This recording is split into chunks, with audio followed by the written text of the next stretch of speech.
Dale, yo soy Inés Pereira, trabajo en la Fundación Pérez Screening, soy pediatra, me dedico a la hemato-oncología y estuve haciendo unas rotaciones por el exterior, por España y por Italia, sobre todo en hemato-oncología, CAR-T y trasplante. Muy bien. Bueno, Ya es Ney, famosa, ahora ya es famosa. ya es famosa también, ni que hablar. Ney, y bueno, contanos 2 minutos de vos de la política, del deporte y de la medicina. Lo más importante es que soy hincha defensor.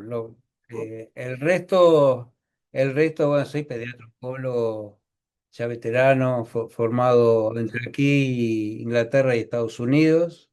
Y bueno, hay una larga tradición en la especialidad, por lo menos en Uruguay. Pero eso. No te oigo, Seba. Ay, que también estaba muteado. Muchísimas gracias, Ney. Bueno, te cuento que la próxima te invito al campeón del siglo, ahí que yo estuve el domingo.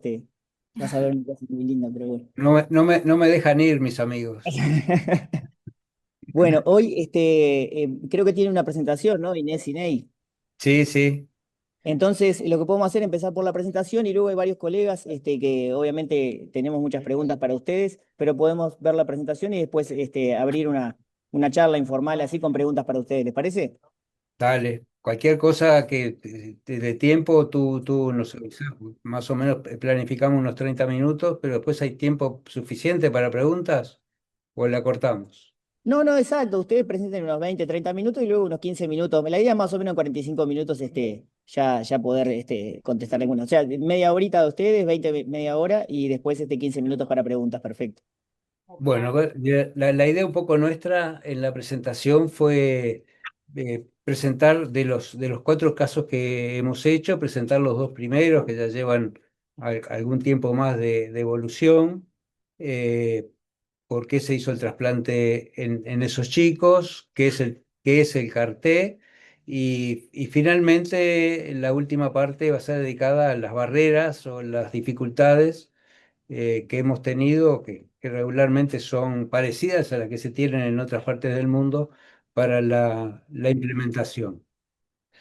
Esto es la historia del paciente, historia clínica de la paciente que recibió el primer CAR-T, que es una niña de 16 años, de sexo femenino, que fue diagnosticada en Austria en el año 2014 por una leucemia aguda linfoblástica pre-B, fue calificada como de riesgo intermedio, y recibió el tratamiento que es el mismo que nosotros recibimos, utilizamos acá en Montevideo, que es el BFM 209.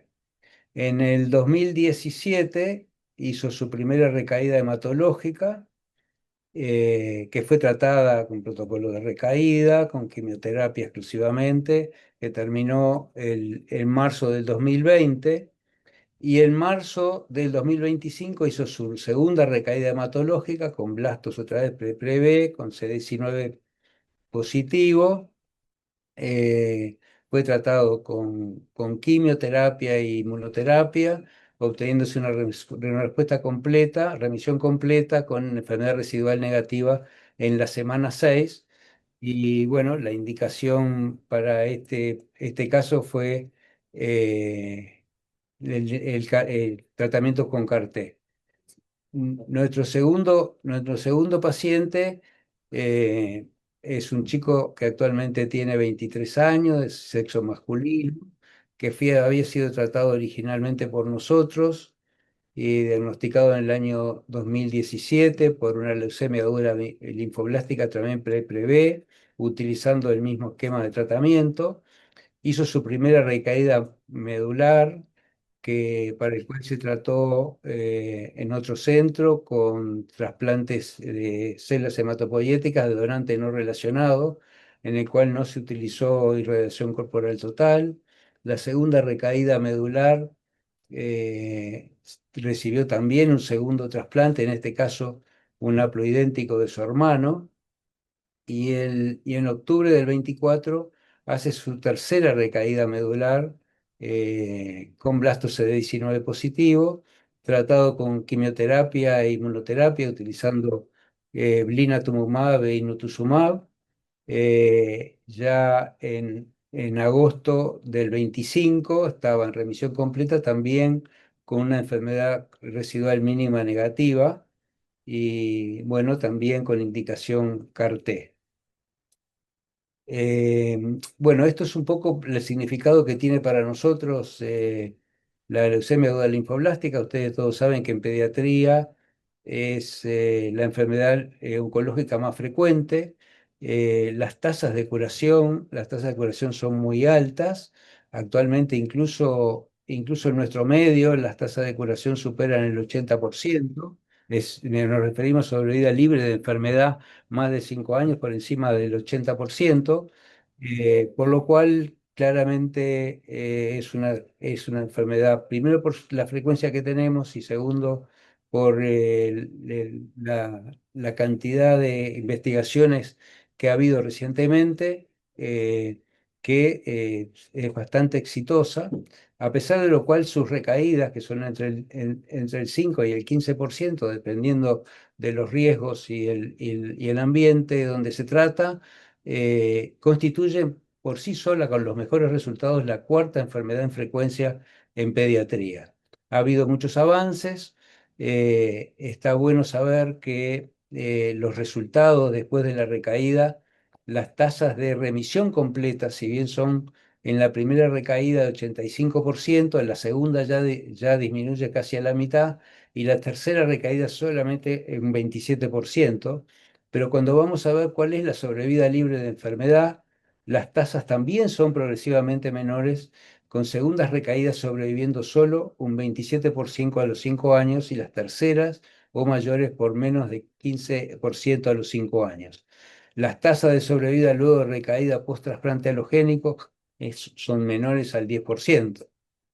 Este es un algoritmo que marca un poco la evolución en el tiempo de las recaídas de las leucemias agudas linfoblásticas, en las cuales se consideran una serie de factores, el tiempo de recaída, el sitio de recaída, las alteraciones genéticas que pueda tener, las terapias anteriores que hubiera recibido y el inmunofenotipo, en los cuales, considerando todas estas determinantes de riesgo, se consideran recaídas de bajo riesgo, riesgo intermedio o riesgo alto, con una progresión del tipo de terapia que se puede utilizar de acuerdo a los riesgos, desde quimioterapia sola hasta CAR-T y trasplante, que son las últimas evoluciones. Ahora vamos a dejar a la doctora Pereira. Bueno, la idea era un poco más o menos explicar a grandes rasgos de qué se trataba esta terapia CART. Sabemos que la inmunoterapia tiene 30 años de desarrollo para ser una opción terapéutica, o sea, ya en la década de los 80 y los 90 ya se empezó a hacer investigación con los linfocitos T. En los 90 se generó la primera generación de CART que eran capaces de linfocitos T, que modificados genéticamente eran capaces de unirse al objetivo. En los 2000 empezaron a ver las segundas generaciones, que son las que más se utilizan al día de hoy. En el 2012 fue cuando se empezó el primer caso, que es muy conocido de la Universidad de Pensilvania, es un caso muy famoso, que fue el primer CAR que se le hizo a una paciente que sigue viva al día de hoy sin leucemia. Y en el 2013 ya se empezó a hacer, se extrapoló a pacientes niños y más adelante en el 2015 es un momento importante porque es cuando se logra la aprobación del FDA y posteriormente de la EMA de esta terapia. Básicamente, ¿qué es lo que hace el CAR-T? Bueno, vamos a explicar bien lo que es, pero lo que hace es inducir la muerte celular de las células leucémicas. O sea, el CAR-T es un linfocito T, que ahora vamos a ver cómo se modifica genéticamente y que se une específicamente a las células malignas que tienen CD19 positivo y las llevan a la apoptosis. Entonces, la sigla lo que quiere decir es un antígeno quimérico de receptores T. Lo que se hace básicamente es utilizar los linfocitos T autólogos del paciente, se le extrae mediante una féresis, que es la misma féresis que se realiza para el trasplante, por ejemplo, y lo que se hace es, se lo une a un vector lentiviral que se introduce en el ADN del linfocito T y hace que expresen en la superficie un receptor específico CD19. Este receptor, o sea, lo que hace es lisar estas células y también hay moléculas coestimuladoras que potencian esta reacción. ¿Tá? El CD19, como todos sabemos, se expresa principalmente en las leucemias de línea B, en los linfomas y también en las células B normales. Y bueno, acá esta diapo lo que muestra un poco es esto, ¿no? la parte que es más de laboratorio, que sería en la que se une mediante aplásmidos, al vector lentiviral se le introduce el material genético que hace que el linfocito, que después se introduzca al ADN del linfocito T y pueda expresar en su superficie los receptores específicos que estamos hablando.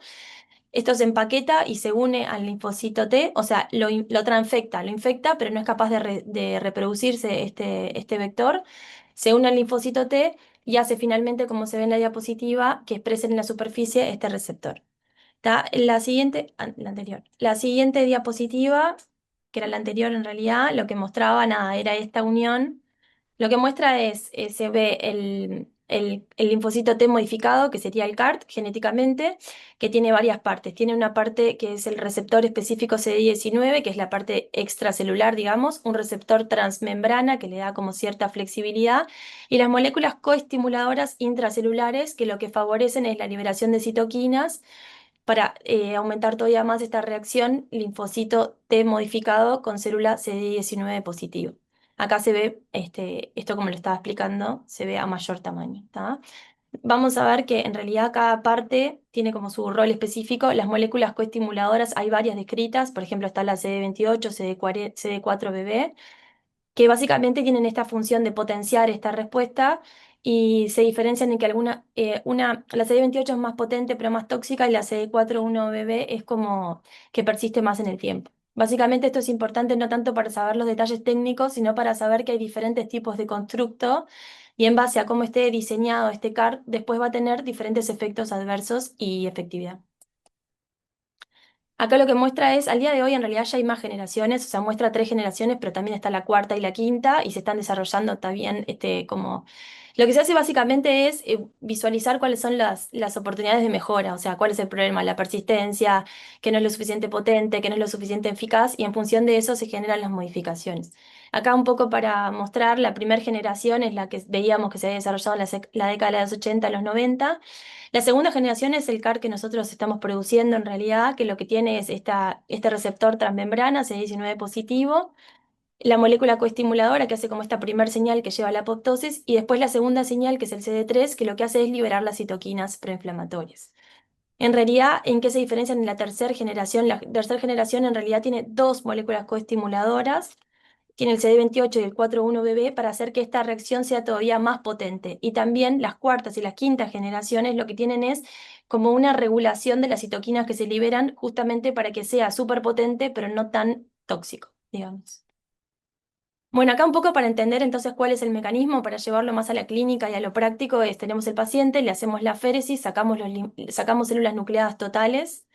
Después se las exponen a unas perlas que separan específicamente los linfocitos T. Los linfocitos T se exponen a este vector lentiviral que dijimos.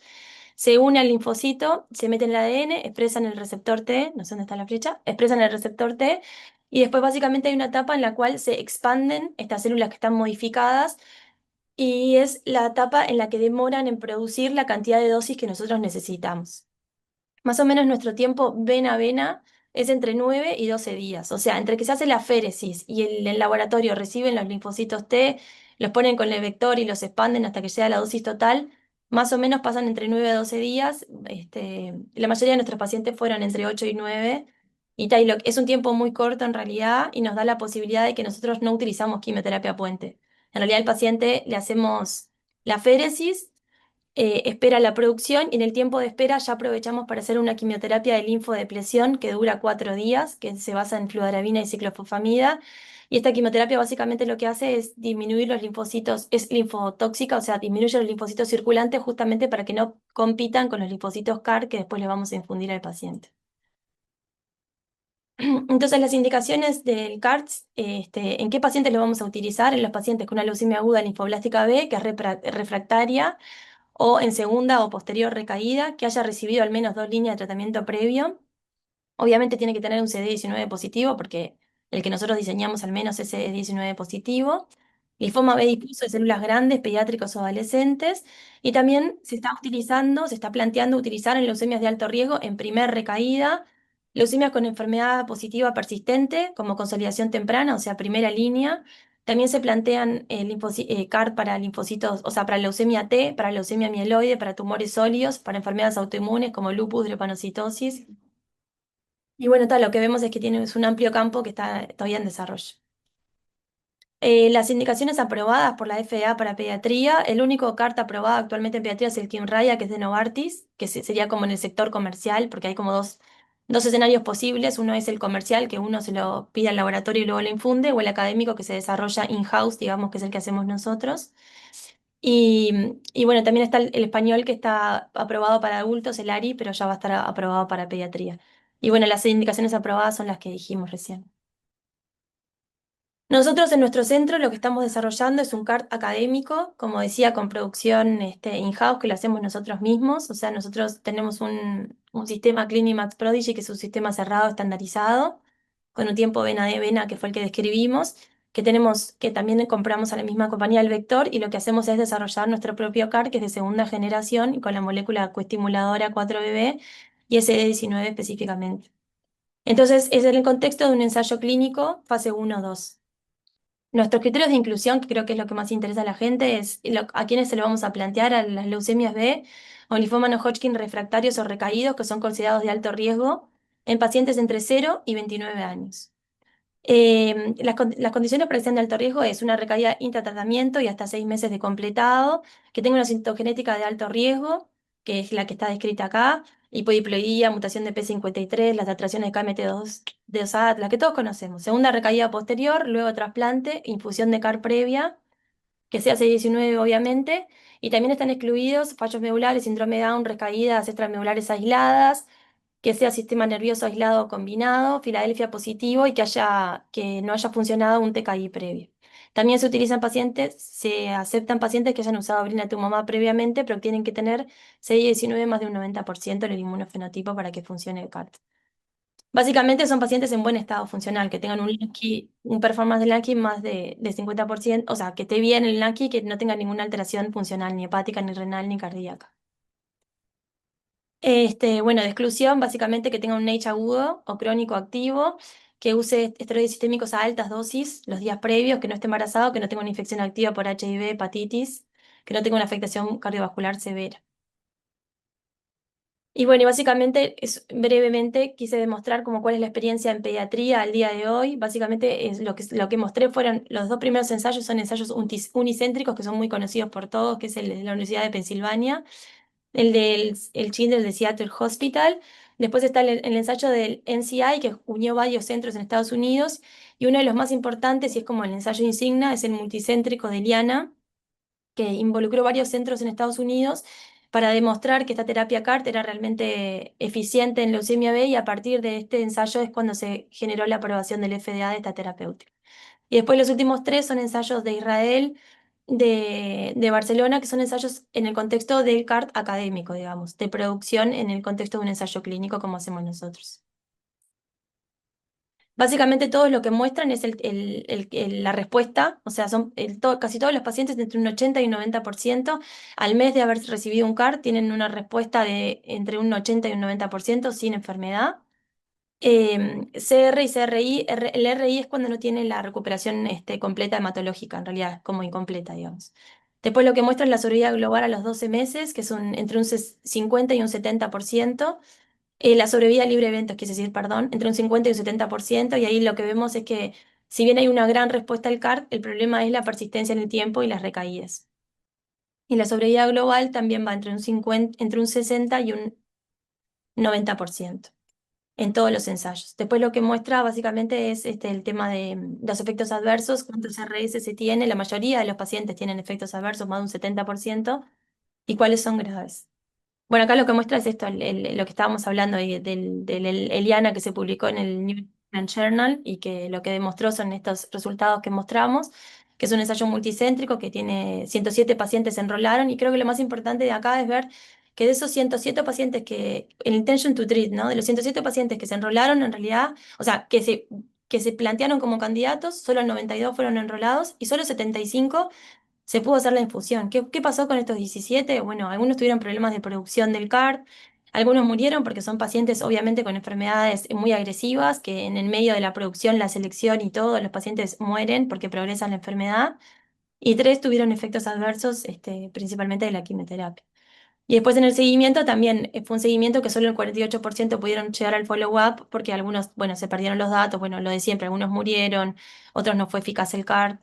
O sea, como, y tal, pero el criterio, la respuesta general fue de un 81% y si tomamos el intention to treat, que es de esto que estamos hablando, en realidad es de un 66%. Y el fallo de manufactura es un 8% que no es despreciable. Bueno, después en un ASH se hizo como un update de este ensayo de Liana y se hizo un seguimiento más prolongado de estos pacientes y lo que se vio es que la sobrevida global a los perdón, la sobrevida libre de eventos a los 2 años es de un 62%. Y lo que se ve es que, ¿qué pasó? O sea, la mayoría de las recaídas, hay un 73% de recaídas, de las cuales, no, perdón, la sobrevida es un 62% porque de estos 73% recayeron, 15% no habían recaído y no sé lo que dice, me perdí.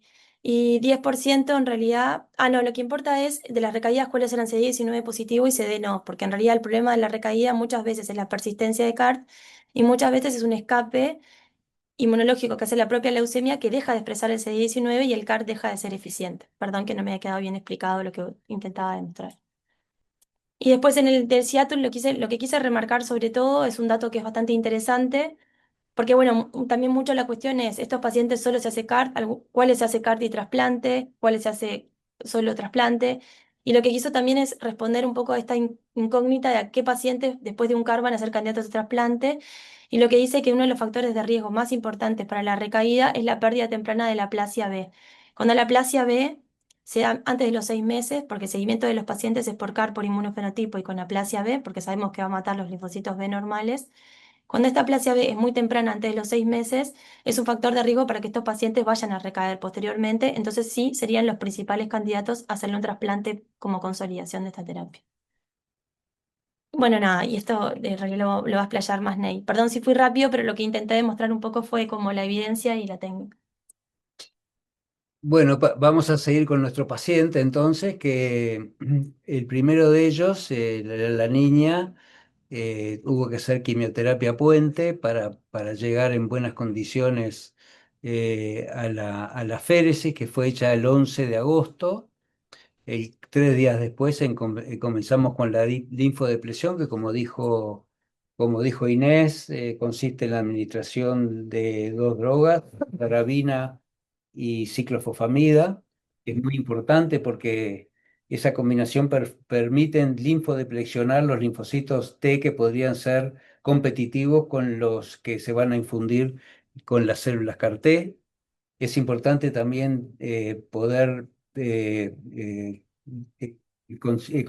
muy consistentes con la dosis, sobre todo de fludarabina, porque la dosis de fludarabina es clave para obtener una limpieza o lo más precisa posible. Para eso hemos acudido a la Facultad de Química para que nos hagan las mediciones adecuadas de acuerdo a la creatinina del paciente, al peso y la talla del paciente. Hemos precisado, a través de programas desarrollados por ellos, la dosis de fludarabina a inyectar en la depresión. Finalmente, el 20 de agosto hicimos la infusión de células CAR-T con la dosis máxima prevista, así que tuvimos una muy buena cosecha. Y el día del 1 al día 3, nuestra paciente se presentó con fiebre todos los días y los últimos 2 días con hipotensión. Fue tratada con tocilizumab y el día 4 a más 6 entró en un estado de confusión y somnolencia por el cual recibió su segundo tocilizumab. Actualmente la niña está de alta, o sea, se fue de alta al 10.º día, incorporándose prácticamente a su vida normal en la segunda semana, yendo al liceo, en fin, haciendo una vida completamente normal y sin ninguna alteración. Los estudios secuenciales que hemos hecho, el último, que es el día más 60, mantiene, como dijo Inés, la aplasia B con un porcentaje de CAR-T de 35%, que está muy bueno. por lo cual obviamente hubo que suplementar con inmunoglobulina G. Y lo que es más remarcable, porque es uno de los datos que también presentó Inés, que el tiempo entre la féresis y la infusión fue de 9 días, lo que es muy superior o muy inferior a los tiempos que se utilizan cuando acudimos a la industria. Esta es nuestra amiga, tiene un perfil austríaco, como ustedes vieron, pero ella misma se declara uruguaya, así que bueno, fue nuestra primer paciente.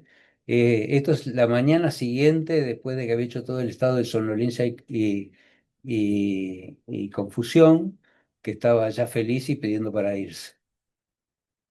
Bueno, el segundo paciente es, como vieron, un paciente ya mayor, que era de 23 años, con 2 recaídas post-trasplante de médula ósea. Recibió su aféresis el 22 de septiembre, la linfodepresión el 25 y el día 8, después de la aféresis, teníamos pronto las células CAR-T para su infusión, que también recibió una dosis alta. Como sucede con los 4 que hemos tenido, inmediatamente el día 2 o el día 1 ya comienza con fiebre, este agregó hipotensión, por lo que fue tratado con inotrópicos a bajas dosis, pero ante la falta de respuesta fue atendido en el USIN, donde se hizo su primer tocilizumab, con el cual respondió muy bien. El CAR-T expandió muy bien, el día 15 tenía 24%, el día 30 ha mantenido la expresión de CAR-T, pero además tiene una enfermedad residual mínima negativa con la aplasia B. Bueno, para hablar un poquito de las toxicidades, la toxicidad aguda durante de la infusión no es significativa, la tratamos con acetaminofeno y antihistamínicos. Puede haber un síndrome de lisis tumoral que es muy infrecuente. Los dos tipos de amenazas que tenemos son el síndrome de liberación de citoquinas, que puede llegar a amenazar la vida si no se maneja adecuadamente, y la toxicidad neurológica que tiene, vamos a ver, 2 subtipos, aguda y diferida, con una aplasia de las células B, hipoglobulinemia, y también pueden presentar ocasionalmente citopeñas que no son significativas y que suelen responder muy bien. Síndrome de activación de macrofágica es excepcional. Bueno, lo importante de las dos toxicidades mayores que son clásicas del uso de CAR-T, que son el síndrome de liberación de citoquina y la neurotoxicidad, ambas son generalmente muy manejables y reversibles, requieren, lo que es muy importante, un seguimiento estrecho, es decir, que hay que estar constantemente con vigilancia de enfermería para despistar rápidamente las alteraciones que ya sea en el estado neurológico, para adoptar medidas lo más rápido posible, que son cuando se procede de esta manera, las respuestas son muy buenas. Para hacerlo simple, bueno, los síntomas más frecuentes son los síntomas similares a los de una gripe, que esos son la mayoría de las veces, y muy rara vez deriva en un síndrome inflamatorio severo. Esto es un poco también para ilustrar que el síndrome de liberación de citoquina, que se presenta con fiebre y hipotensión más frecuentemente, y luego con alteraciones respiratorias o coagulopatías, aparece ya casi inmediatamente después de la infusión, y son coincidentes con la expansión de las células T, llegando a su pico el 7.º día, si antes no hubo que ejercer un tratamiento. Los efectos neurológicos, los más frecuentes, son los estados confusionales, y los más graves son las encefalopatías y las convulsiones. 40-80% de los pacientes presentan el síndrome de liberación de citoquinas, solamente un 20 al 40% más de grado 3. La neurotoxicidad es un poco más infrecuente, y presentando más de grado 3 entre el 5 y el 10%. El síndrome de liberación de citoquinas y la neurotoxicidad, como ustedes ven en el diagrama, pueden ser coincidentes, pero pueden no correlacionarse. El tratamiento es fantástica, la respuesta al tocilizumab, que es un anti-interleuquina 6, y a los asteroides, que tratan de reservarse en lo posible, pero hay ocasiones que no puede evitarse. La neurotoxicidad suele ser autolimitada y reversible y también responde, aunque menos, al tocilizumab y a los corticoides. Acá, bueno, esperemos un poquito.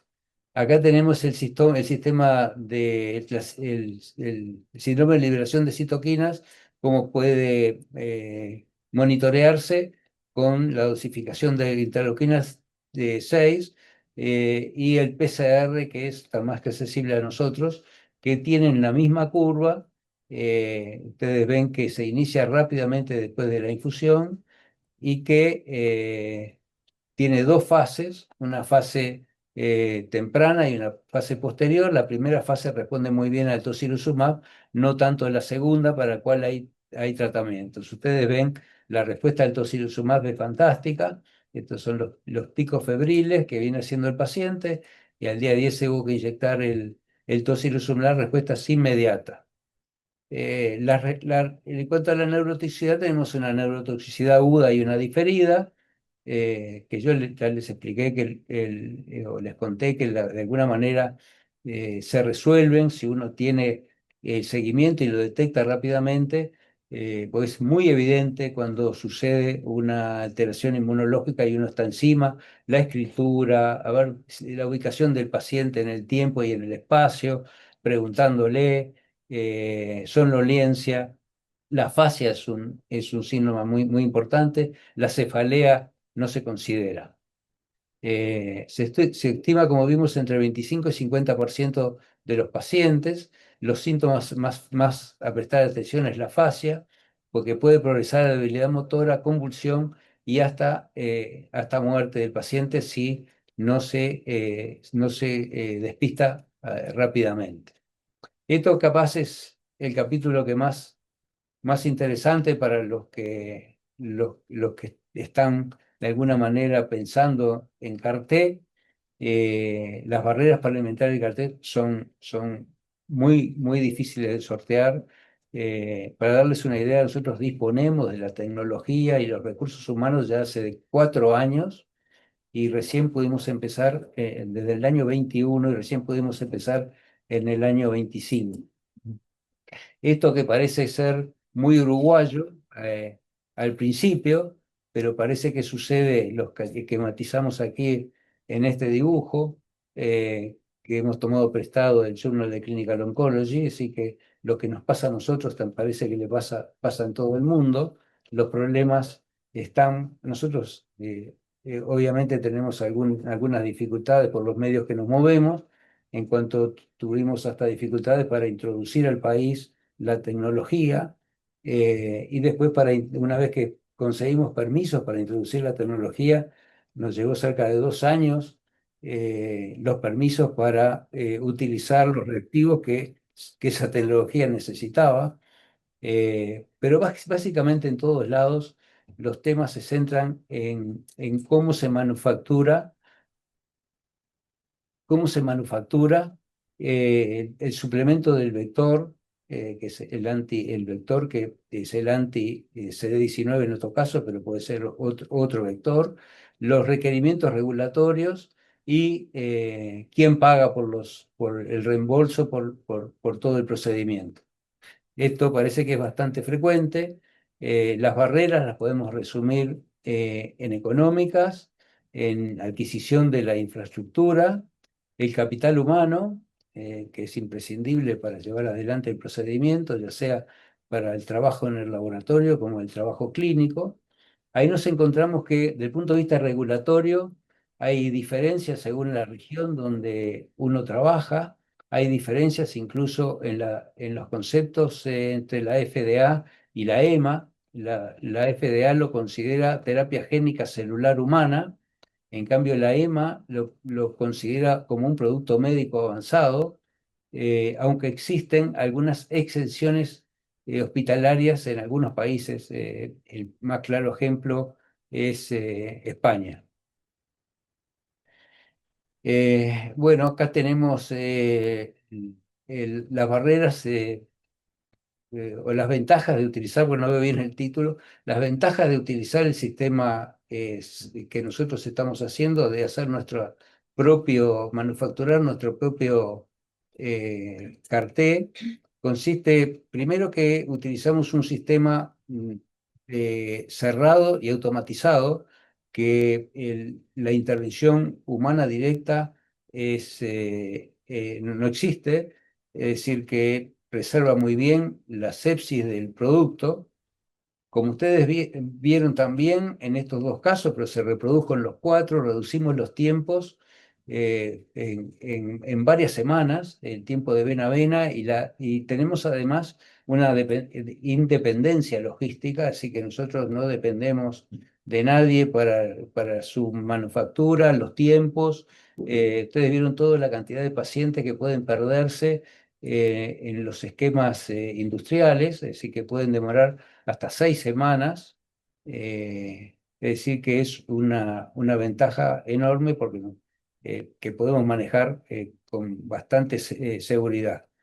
La reducción de los precios de la terapia por pacientes, es decir, que todos saben que oscila hoy por hoy en la industria entre $350.000 a $500.000, sin contar los gastos que después se generan por la atención in-house. Eh, en cambio, estos costos son prácticamente fijos, es decir, nosotros podemos predecir exactamente lo que facilita, sobre todo a los pagadores públicos, que es lo que debería suceder en nuestro sistema. La importancia que es desarrollar la capacidad localmente, de todo punto de vista, es decir, que ya hemos visto que reduce los tiempos en cuanto a los beneficios para el paciente, pero también es muy bueno para todos aquellos que participamos en este desarrollo, la sensación de beneplácito y concreción, ya sea entre todos los que trabajan en el laboratorio como con la parte clínica, incluso con los que han colaborado en otros aspectos para que esto sea una realidad para nuestros chicos. Y además nos da obviamente una soberanía tecnológica que cada vez nos acostumbramos más, hace el acceso por razones de costo y que está en Uruguay mismo mucho más democrático a toda la población, y nos ofrece la posibilidad, hoy estamos trabajando con CD19, de hacer transferencia tecnológica sostenible y adaptable a nuevos antígenos que comprenden otras patologías, ¿no? CD19 y 22 puede ser lo mismo, pero un anti-GD2 y el BCMA para mieloma. La dependencia del vector viral es una de las dificultades. No elimina esto las cuidados que hay que tener en la Good Medical Practice, que deben ser totales. Nos hace falta un marco regulatorio, es decir, que, por ejemplo, en España, pero no es el único lugar, en Israel sucede lo mismo, la exención hospitalaria, es decir, que se puede regular que se considera lo que se considera en otros países, en el propio país, que por ejemplo en Europa, como una terapia medicamentosa avanzada, pero existen exenciones hospitalarias que se le conceden a aquellas que, cumpliendo con los requisitos mínimos, reciben lo que se llama exención hospitalaria para su propia producción.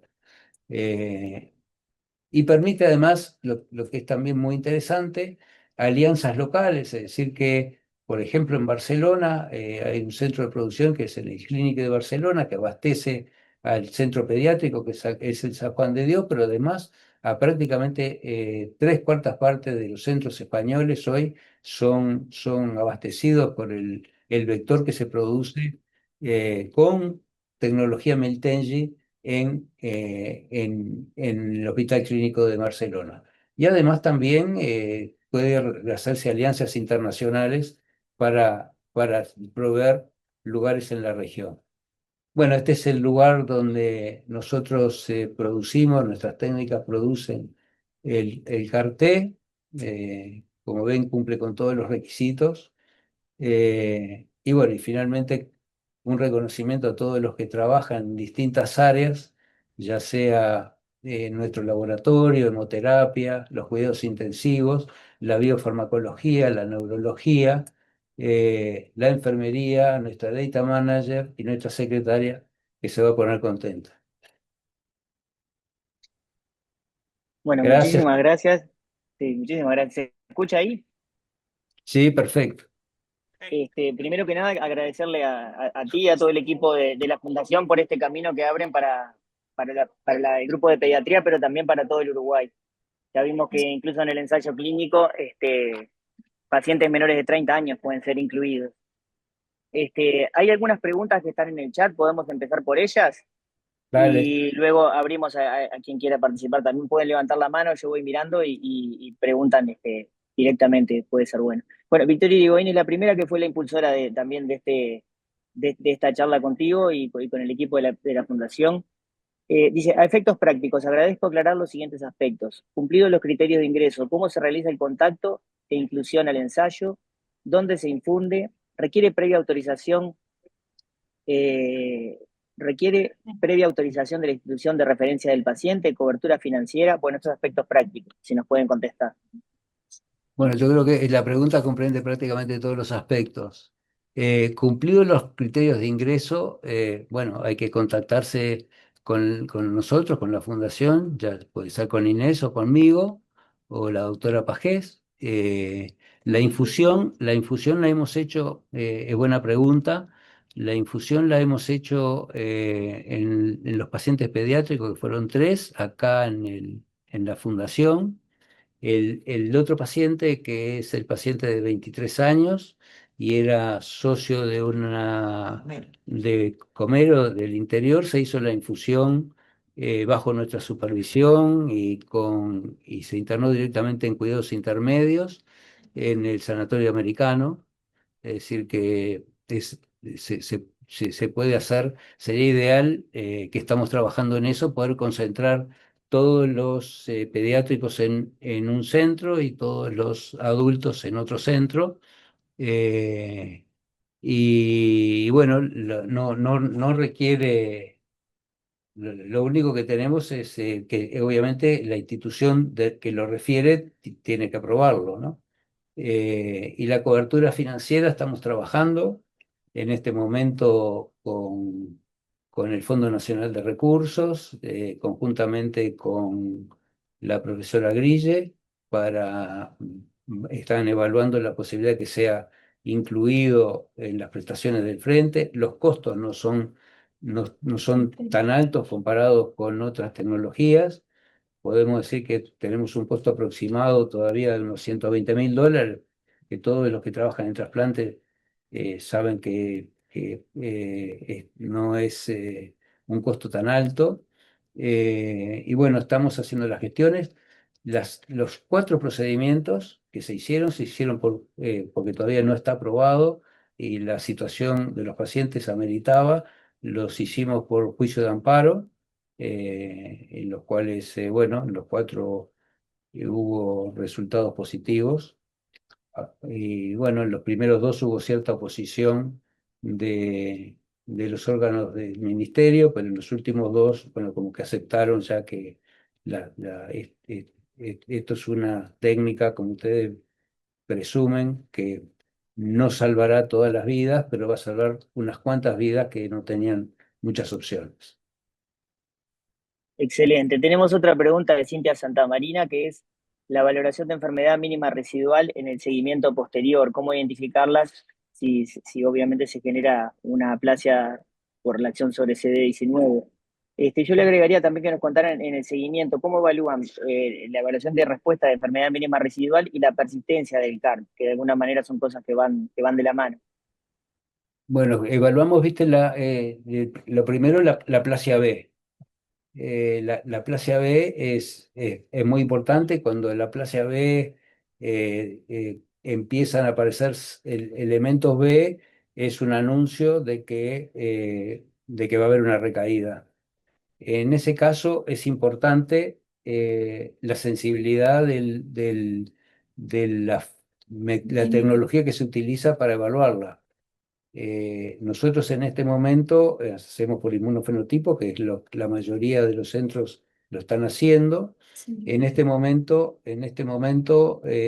algunos centros están evaluando por NGS, que es más sensible y les ha permitido intervenir en la situación de presumible prerrecaída muy precozmente.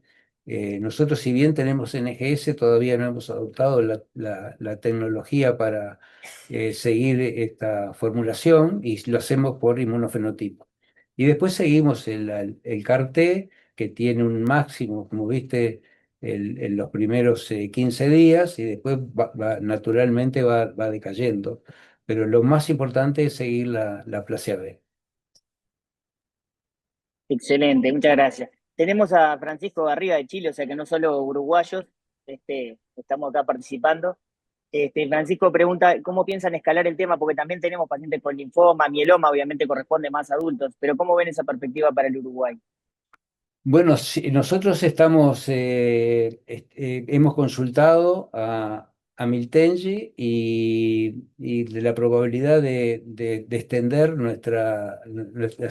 extenderlo, porque la metodología es exactamente igual.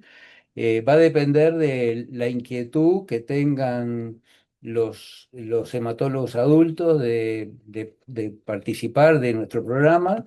Y en ese caso, bueno, porque la tecnología es exactamente igual, haríamos las gestiones para importar el vector que corresponde al mieloma u otras patologías que también estamos detrás del centro de Israel, con el cual tenemos firmados unos convenios para poder extender, ya sea a mieloma con sus vectores o también a neuroblastoma con el anti-GD2.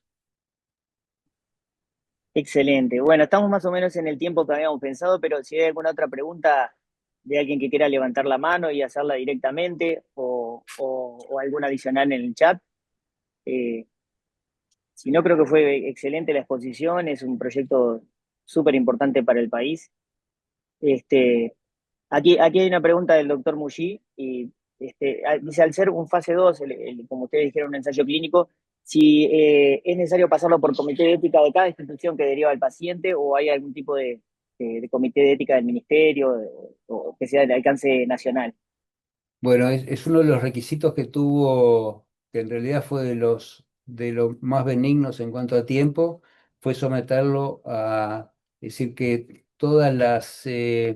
digamos, todos estos tipos de protocolos deben ser aprobados por el Ministerio de Salud Pública, pero aquellos protocolos que, que, que utilizan tejidos, células o órganos, deben ser aprobados por el Comité de Ética del Instituto Nacional de Trasplantes, el INEDT, y bueno, ya está aprobado por el INEDT, por lo cual no tiene otro requerimiento.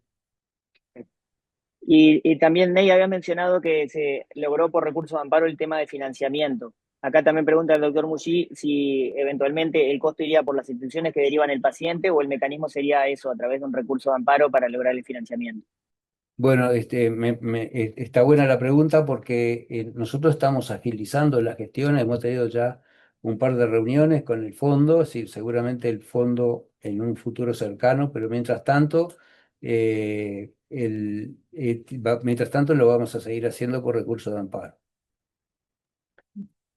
Bueno, muchísimas gracias. Este, este webinar va a quedar grabado igual y ya nos comentaron que ustedes estaban de acuerdo en que quedara un par de meses en la página de la Sociedad de Hematología porque algunos colegas no pudieron conectar hoy, les interesa mucho el tema. Si quieres, contestamos la última pregunta allí que dice, ¿disponemos de los trabajos previos de fase 2 del vector para tener más conocimiento de este punto? Sí, sí, el vector de Miltenji está ampliamente difundido en el mundo. Hoy lo utiliza Por ejemplo, para nosotros es muy conocido Locatelli en Roma. eh, Te diría que cada vez hay amplias publicaciones, además de países de Asia, como que Japón y China. Es decir, hay decenas de trabajos avalándolo, y fue reconocido además por la EMA hace 2 o 3 meses. Bueno, yo creo que se abre una nueva perspectiva. Hace unos años pensábamos que esto era algo inalcanzable y hoy vemos cómo se está haciendo realidad y al alcance de los pacientes que lo precisan. Así que muchísimas gracias. Va a quedar el webinar por un par de meses allí en la página de la Ciudad de Hematología para los que quieran repasarlo o los que no lo pudieron ver. Agradecemos muy especialmente a Ney Castillo y a todo el equipo de la Fundación. Y bueno, tenemos esto a disposición también de los pacientes del Uruguay. Así que muchas gracias. Gracias, Sebastián. Abrazo.